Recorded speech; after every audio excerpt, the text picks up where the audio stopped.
Sebab itu tak menjadi kesalahan untuk kita beramal untuk kita dapatkan kelebihan Allah Subhanahu Wa Taala, especially ganjaran pahala dan syurga. Dan setiap daripada orang yang beriman, of course lah dia nak syurga. Ya. Sebab kita ada dengar jugalah di sebahagian mungkin orang kata kuliah-kuliah tasawuf yang mendalam ni, yang dia kata bila kita beramal, kalau kita masih ada niat nak kepada syurga, kita tidak dikira ikhlas kepada Allah Subhanahu Wa Taala. Ya.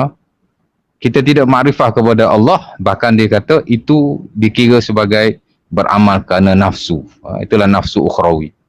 Dan saya kira pendapat ataupun kata-kata yang berkenaan bercanggah dengan ayat-ayat Al-Quran dan juga hadis-hadis Nabi SAW. Kerana setiap daripada kita ingin ke syurga Allah Subhanahu Wa Taala.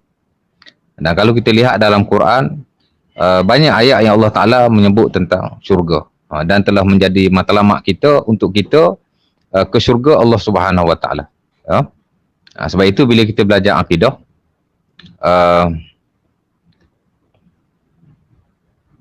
dalam hal ehwal ghaibiyat tu, kita belajar akidah ada beberapa segmen tu, tajuk yang besar. Salah satunya ialah syurga, babul jannah wan nar. Itulah tentang syurga dan juga tentang neraka. Dan ada satu perkara yang perlu kita tahu berkenaan dengan perkara yang bersabit dengan syurga, sebab Allah Subhanahu Wa Taala banyak menyebut dalam Quran dan menjadi idaman kita lah untuk ke syurga Allah Subhanahu Wa Taala. Ya. Baik, bahkan kalau kita lihat dalam surah As-Sajdah, ayat ke-16 yang kita sering baca, dan saya pastilah sebahagian masjid ada duk baca surah berkenaan, especially pada subuh Jumaat, surah As-Sajdah. Di mana pada ayat ke-16 Allah Subhanahu Wa Taala menyatakan, tatajafa junubuhum 'anil madaji'i yad'una rabbahum khaufan wa tama'a. Orang yang beriman malam dia tak senang untuk memperbanyakkan tidur. Tatajafa junubuhum 'anil madaji'i yad'una rabbahum khaufan wa tama'a. Lantas apa dia buat? Dia bangun bermunajat kepada Allah Subhanahu Wa Taala. Boleh jadi dia semayang. Boleh jadi dia baca Quran, boleh jadi dia berzikir, beristighfar dan seumpamanya. Yad'una rabbahum khaufan wa tam'a. Kata Allah, dia berdoa kepada Allah. Khaufan wa tam'a. Secara takut, yakni takut daripada azab Allah, wa tama'a, dan dia nak kepada balasan Allah Subhanahu Wa Taala. Sebab itu tak menjadi kesalahan untuk kita beramal untuk kita dapatkan kelebihan Allah Subhanahu Wa Taala, especially ganjaran pahala dan syurga. Dan setiap daripada orang yang beriman, of course lah dia nak syurga. Sebab kita ada dengar jugalah di sebahagian mungkin orang kata kuliah-kuliah tasawuf yang mendalam ni, yang dia kata bila kita beramal, kalau kita masih ada niat nak kepada syurga, kita tidak dikira ikhlas kepada Allah Subhanahu Wa Taala. Kita tidak makrifah kepada Allah, bahkan dia kata itu dikira sebagai beramal kerana nafsu. Itulah nafsu ukhrawi. Dan saya kira pendapat ataupun kata-kata yang berkenaan bercanggah dengan ayat-ayat Al-Quran dan juga hadis-hadis Nabi SAW. Jelasnya dalam surah As-Sajdah ini, ayat ke-16, Allah Ta'ala suruh kita beramal, dan Allah Ta'ala sebut orang yang beriman ni bila dia beramal, dia ada dua sifat. Itulah khaufan wa tama'ah. Every morning Jumaat kita baca ayat berkenaan.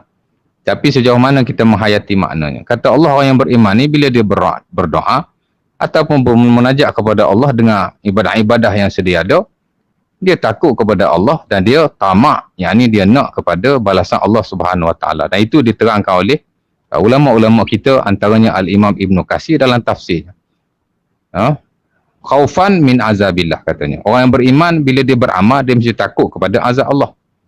Wa tama'an, yakni tama'an fi sawabillah. Dan dia mesti juga pada masa yang sama, selain dia takut kepada Allah, dia juga tamak, yakni nak sungguh-sungguh kepada balasan Allah Subhanahu Wa Taala. Jadi tidak menjadi kesalahan.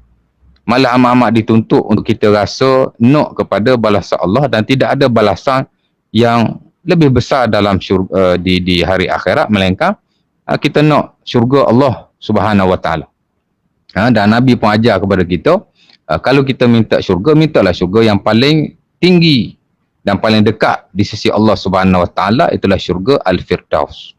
Di mana kata baginda umpamanya dalam Sahih Bukhari, idza sa'altumu al-jannata fas'alu al-firdaus. Nabi kata bila kamu minta syurga, maka mintalah syurga al-firdaus. Kenapa? Kerana syurga Firdaus adalah syurga yang paling tinggi.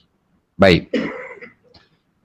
Kembali kepada perkongsian kita. Jadi nak cerita setiap orang nak syurga Allah Subhanahu Wa Taala. Ya. Dan saya kira tidak ada orang yang kata dia nak masuk neraka ataupun dia tak nak syurga Allah Subhanahu Wa Taala. Semua orang nak masuk syurga. Orang beriman, of course lah dia nak masuk syurga. Kan? Baik dia orang yang soleh ataupun tidak soleh lah. Bahkan kalau kita tanya orang yang tidak beriman sekalipun, pengikut ajaran atau agama yang lain selain daripada Islam, kita tanya saja, do you want paradise? Dia kata, yes, I want to enter paradise. Nak masuk syurga tak? Nak lah, dia kata. Kerana di sisi sebagai agama, termasuk agama-agama yang samawi, yang juga berasaskan kepada agama Allah pada asalnya, seperti Nasara, Yahudi, mereka juga ada prinsip berkaitan syurga dan neraka. Dan agama selain samawi sekalipun juga ada perkara yang berkaitan dengan syurga dan juga neraka. Dia percayalah syurga dan neraka tu. Jadi kalau kita tanya mereka pun, do you want to enter paradise? Dia pun kata, I want to enter paradise. Dia pun nak masuk syurga. Tapi soalnya, macam mana nak masuk syurga tu, kan? Sebagai seorang yang beriman, of course lah kita nak masuk syurga ni ada banyak, orang kata apa, perkara yang perlu kita tahu. Banyak sangat. Tetapi secara kesimpulannya, menerusi pengajian kita, baik hak ewak akidah, baik hak ewak ibadah, dan bila kita belajar, baik kita belajar tafsir, baik kita belajar hadis, atau apa-apa sahaja ilmu yang berkaitan dengan syariat ini, secara keseluruhannya, untuk kita masuk syurga ni, satu saja. Itulah kita, bukan satu, beberapa perkara yang penting.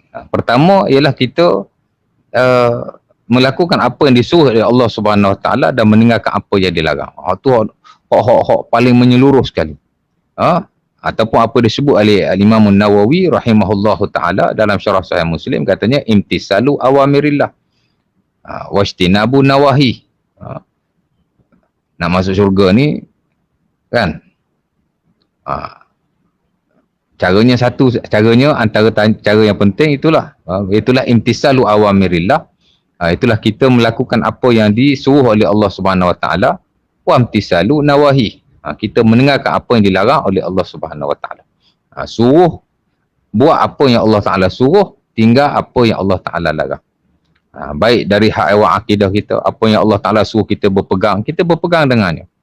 Sebab itu kita kena belajar akidah Islam, especially pegangan ataupun akidah yang dipegang oleh para salafus soleh di kalangan para sahabat Nabi, tabi'in yang mengikut jejak langkah Rasulullah sallallahu alaihi wasallam. Akidah baik mesti kita berpegang dengan apa yang disuruh oleh Allah Subhanahu Wa Taala dan kita mengelakkan perkara-perkara yang dilarang. Begitu juga dengan